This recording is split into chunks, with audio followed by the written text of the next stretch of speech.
This is Couch Bum, and my name is Gabriel Diaz. This is my new podcast. I've always wanted to do a podcast. I listen to them all the time. I annoy everyone around me because I'm always blasting them.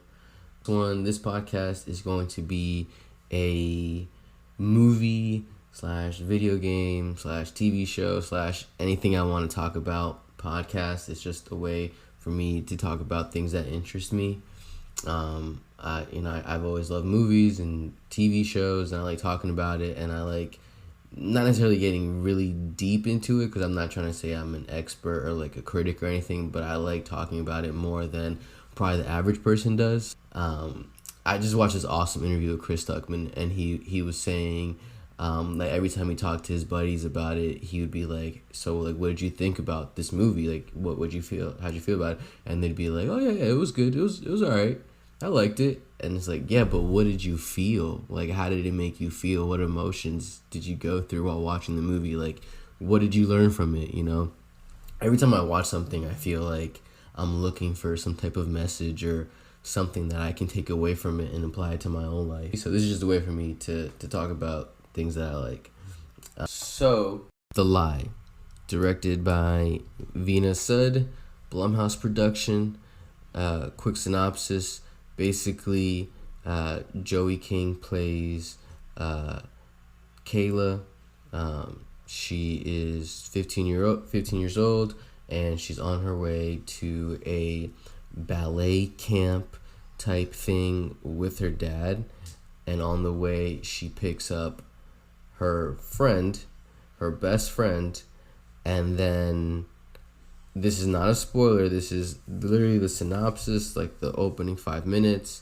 She kills her best friend, and then the story is, okay, now what do the parents do? Do they cover for their daughter, or do they, call the police? And so obviously this is a movie, so they're going to cover for their daughter, and the movie just follows them trying to desperately cover their tracks, and figuring out what's up with our daughter. Is our daughter like a sociopath, or is she someone like we raise this person, we don't even know who she is now? So it raises those questions. And I would say for most of this movie, it's pretty okay. It's pretty interesting. Early on, there's some things where you're kind of questioning it. You definitely have to not overthink this movie. I would say I enjoyed the first. I think the movie's about an hour 40 minutes. I think an hour 20 minutes. This movie I feel was okay for most of it. The ending is where we have some trouble, and I will go into what I disliked more, because I want to open up with what I liked about it. I really liked Peter Sarsgaard. He's great. He's been in things like Shattered Glass, and I saw him recently. I watched Pawn Sacrifice with Tobey Maguire, and he was great in that. And then also playing Kayla's mom is, I'm not really sure how to pronounce her name. It's Miro Enos. I'm not sure, but she's been on things like, I think it was The Killing. She was on The Killing. She was in World War Z. She was Brad Pitt's boo thing in that one. She's great. Both of the parents have their performances are pretty believable. Sometimes their characters do make dumb mistakes, but for the most part, they sell it. They're selling, they're selling the pain and the agony of what they're going through, and like the frustration, and it's pretty believable for the most part. They're solid actors. Kayla, or Joey King, I've seen her around stuff. Like I haven't seen really any of her movies, but I've seen trailers for her movies, or I'm aware of like her, not career, but I'm aware of some of the things she's been in, and I'm aware that people, I think, really like her. I think she's won some awards or something. I don't know. I think there's a show on Hulu that apparently she did really well on, that one day I might check out. But honestly, I don't really get the hype. I was not really impressed with her. She just came off as a spoiled brat for most of it. And I mean, I guess that's what they wanted you to feel, but it was just like, it just felt like a lot of fake crying and just being a pain, and it maybe really isn't her fault. Maybe it's just what they gave the character, because like I really didn't feel like I ever really got to know her, and honestly I really didn't care. Most of it, like most movies, like even if you follow like a bad person, you still want that person to get away with whatever they're doing because you're following them around, so it feels like you're that person. Like when they get close to being caught, you're kind of feeling anxious too, like, oh shit, like they're about to get us, like, even though you don't, that person's a piece of shit or whatever. Like, okay, if you've seen Shattered Glass, in that there's a reporter who is like making shit up, and then he's getting caught, and like we should be like, yeah, he should get caught, but because we're like so invested in like his character and the story, when he starts getting caught you feel anxious about it. But with this, you don't give a fuck about Kayla. At least I didn't. I did not give one single fuck. I was like, if she gets caught, good. Don't. I cared about the parents. I felt bad for the parents. Like, she put her parents in a terrible situation, and they've been making bad mistakes, but at the end of it, they've just been trying to protect their own daughter, and I can't be 100% mad at them for that. But Kayla, man, I was just like, she's just terrible. I just thought her character was terrible, honestly. And then there was also Sam. Sam is played by Cass Anver. He is Brittany's dad, and Brittany is played by DeVary Jacobs. I'm butchering all these names, but I don't care. I'm just rolling with it. But anyway, he's good as well. During the movie, he is looking for his daughter. He's trying to figure out what the fuck is going on. He's tried to reach out to Kayla and her family, and they've been sketch every single time he's talked to them. But I thought his performance was pretty believable too. I think he did okay for what he was given, So that pretty much sums up most of what I like. I mean, it was. I think for most of it was entertaining. I wasn't really bored. I was interested to see what. I had a lot of guesses. I had a lot of theories. I was like, okay, maybe this person did it. Maybe it was this elaborate plan. I don't know. I had guesses. So I was interested in figuring out how this was gonna resolve, basically, or what exactly happened. But unfortunately, the resolution or the way they wrapped this movie up was just a turd in the wind, and I just couldn't. It's really rare to see a movie destroy itself in like the last like 30 seconds, really. I mean, really, it's like the last 20 minutes is when things go to shit, but in the last 30 seconds, they really just say, fuck your intelligence, fuck everything that we've done or said in this movie. We're just trying to shock you. We're just trying to surprise you. And it makes no goddamn sense. It absolutely makes no sense. And this is what I'm gonna, after I finish this, when I wrap up this review, I really want to talk spoilers, because honestly, it's really hard to talk. I mean, I can't talk about the ending without, spoiling the movie. But basically, the way it wraps up is just, it's just bad. It's just insulting and hilarious. Like, throughout the movie, the parents make dumb mistakes. I'm pretty sure that Kayla's mom, Rebecca, is supposed to be some type of lawyer or an attorney, because she has detective friends and she knows the law, and she was going up. I'm pretty sure she's a lawyer because she was going up against like a prosecutor or something like that. At one point, or they mentioned that she was doing that. So you would think that she would have like legal smarts, or like she would know the law and like figure out a way to resolve things, or a way to handle this without her daughter receiving that much punishment, because I feel like everybody knows that if you try to cover it up and then it blows up in your face, it's going to be way more worse. It's going to be worse than if you just, confess off rip.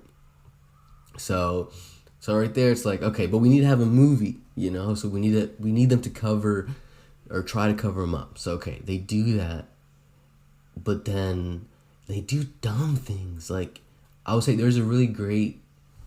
it's a great scene because it's kind of hilarious, but I'm not sure if it's meant to be hilarious. But there's a scene where Brittany's dad is confronting Kayla's parents. First, Kayla's mom, really. And she's giving him this BS excuse that's flimsy. And then he goes away. He's like, all right, cool. He goes away. He comes back hours later. And he's like, okay, can I speak to Kayla? And she gives the exact same flimsy-ass excuse. And I'm not going to say exactly what happens, but it blows up in her face almost immediately. And it was like, yeah, obviously, like, that was, you're yelling, she's yelling at her husband, like, we can't make mistakes, we got to be smart here, and all this shit. And then she's giving out flimsy-ass excuses and just making them seem so suspicious. Just terrible. So, like, that to me takes me out a little bit. But you can also argue that they're desperate parents. They've never been in a situation like this. They're just freestyling and trying to figure it out. So I can give you that, but it did feel really silly at times. And they continue to make bigger and bigger terrible decisions. And I want to talk more about it, but I don't want to spoil it too much. So I'm just going to wrap this part of the review up. So the rating scale that I'm going to use for these movies or TV shows or whatever I'm reviewing, I'm going to adopt the review scale that my favorite podcasters / Twitch streamers use, and that is they are called doubletoasted.com. They're formerly known as Spill. They're the inspiration for me doing any type of podcast. I just really love listening to them and their opinions, and they're just really great. And so with this movie, I'm going to rate it. It would have been a rental. I think overall, the movie would have been a rental if not for the ending. The movie wasn't, for the first hour and 20, the movie wasn't terrible. I wouldn't say rush to the theaters to see it, but on Amazon Prime, it's there, whatever. Or if you rented it like Redbox or something, you wouldn't be that upset about it. But that last 20 minutes, specifically that last 30 seconds, makes this movie some old bullshit. So for those not aware of this rating scale, how it works is for a terrible movie or for a bad movie, that's going to be considered some old bullshit. For, an average, not great, not really good at all movie, like a mediocre movie, it'd be like a rental. Like if you rented it, you wouldn't be mad about it if you paid to rent it, and then it goes up to a matinee. So like if you paid matinee price at the theater, you wouldn't feel bad. And then full price, like, hey, I gave this movie a full price. If you go pay full price for this movie, you're not going to feel ripped off. And then if a movie's like truly amazing, like Dark Knight or like Godfather, then it would be better than sex. So that's the review scale that I use. And for this one, I'm giving The Lie some old bullshit. Okay. Now that I've wrapped up the review, I've tried to limit the spoilers. I've tried to just give you what you need to know to make a decision on if you want to watch this movie or not. But now I'm gonna go into a type of spoiler discussion here, because I really just got a deep dive into the twist because it's honestly so bad. So if you're listening to this and you don't want to be spoiled, you just want to go watch the movie for yourself, go do that. Don't listen to this part. Come back to this episode later, or just skip this part entirely because I'm about to spoil the ending for The Lie. So, the ending of this movie.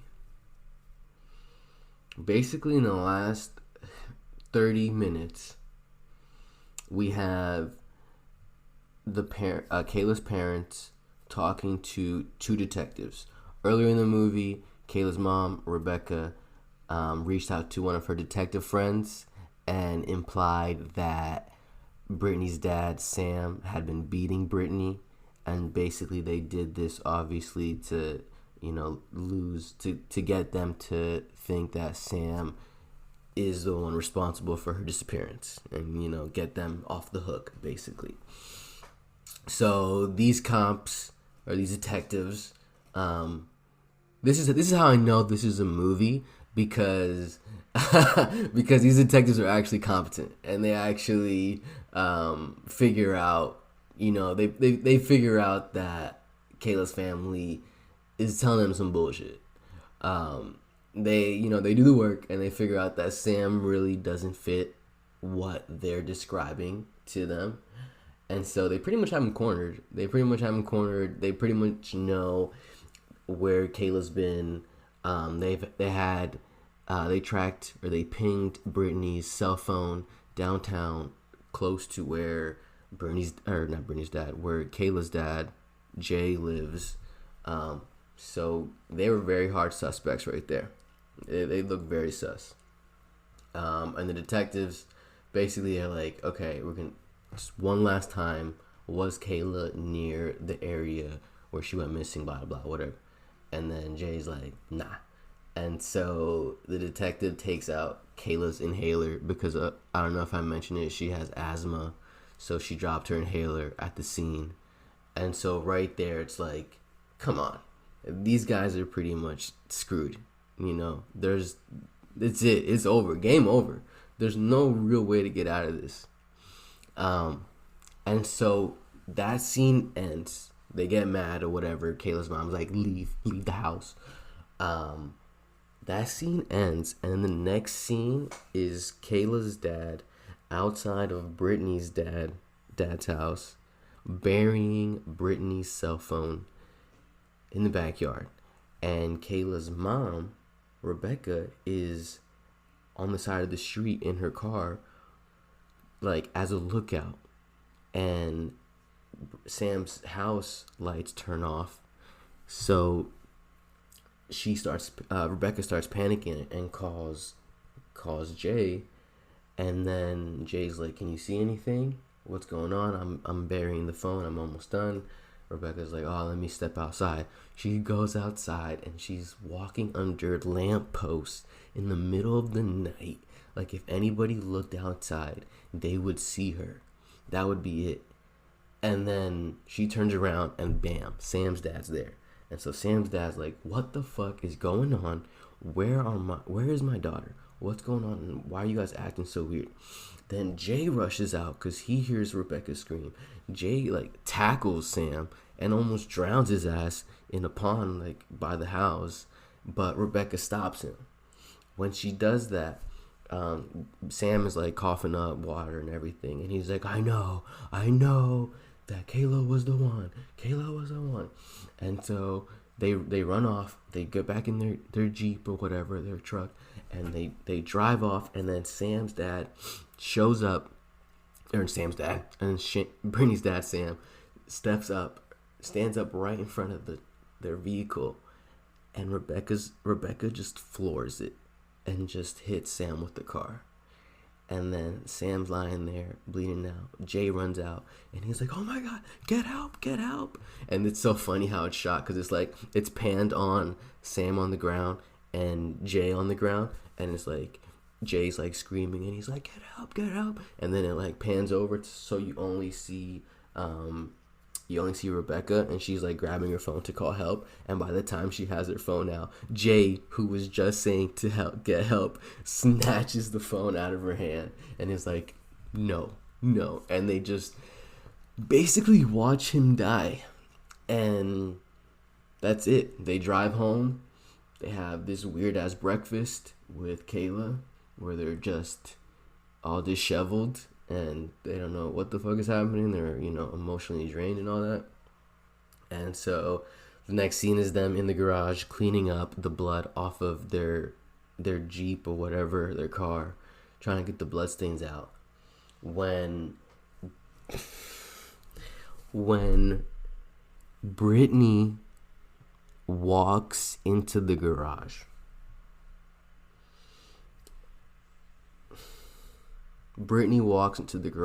she was never dead. She wasn't killed. She just walks in. It's not a dream sequence. She just walks into the garage.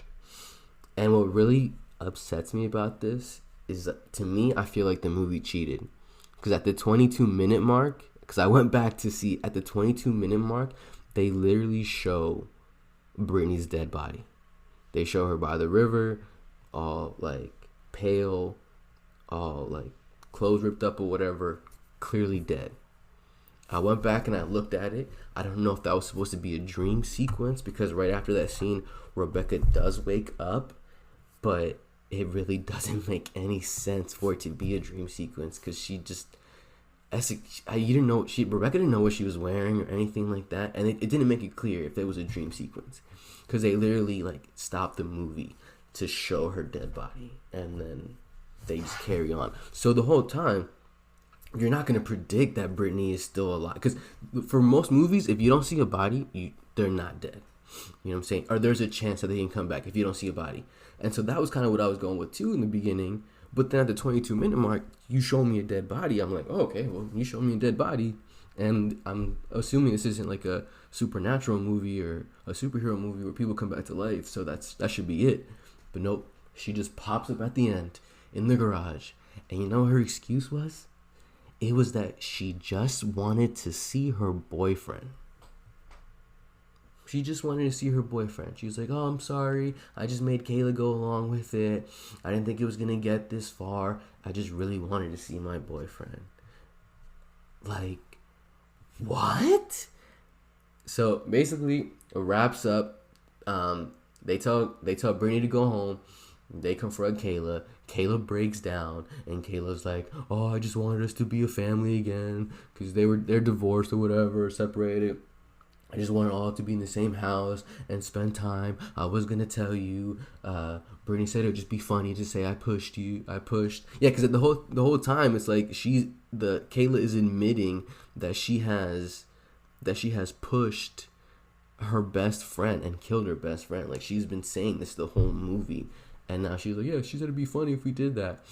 And so they're hugging each other, crying, and the police sirens are in the background, and then someone's knocking on the door, and the movie cuts.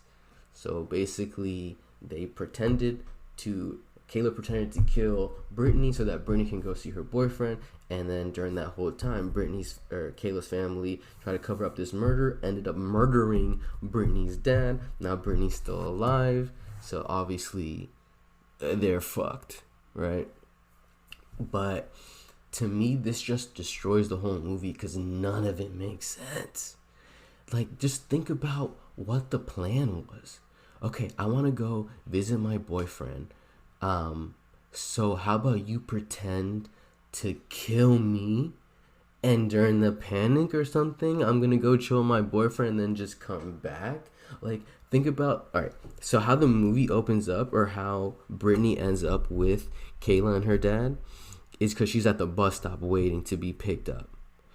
And she says that her dad was just like, her dad couldn't take her. So her dad was like, yeah, just go take the bus. And even later on, her dad was like, yeah, I did something stupid. I made her take the bus, or asked her to take the bus. So the plan she wants to go see her boyfriend. Let's say freestyle the plan, which maybe that would make sense. But the plan needed her to be at the bus stop, them to pass the bus stop, her to get with them, stop to go pee, because they stop to go pee, and then they go into the woods, and there's like a bridge or whatever, and then you're screaming, but whatever. So anyways, so the plan is yeah, we're gonna stop, go to the bridge. I'm gonna fake. You're gonna pretend to push me and kill me, and then I'm gonna go see my boyfriend. But here's the part that they had to predict or know. They had to know that Kayla's dad would not immediately call the police, or they or like figure out what was going on. She had to assume or hope that Kayla's dad would want to cover for her. Or the whole movie's, and either way, how does that even help her? Like, she wants to run, she's run away before, and so how does pretending to be killed help you? Because now people are still searching for you or looking for you even more so now on a bigger scale. And she even had Kayla Kayla was even telling people that her dad was beating up Brittany, that Brittany's dad was beating her up.